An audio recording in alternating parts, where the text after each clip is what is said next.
Dados wonten ayat menika wonten surat Al-Isra ayat ingkang nomor 9 Allah ngabaraken dhateng kita ngenani kemuliaan lan keagunganipun Al-Qur'an.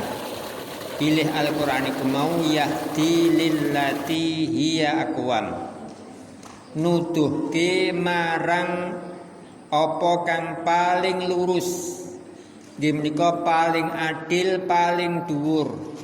Sae menika saking akidah, saking amalan lan ugi akhlak.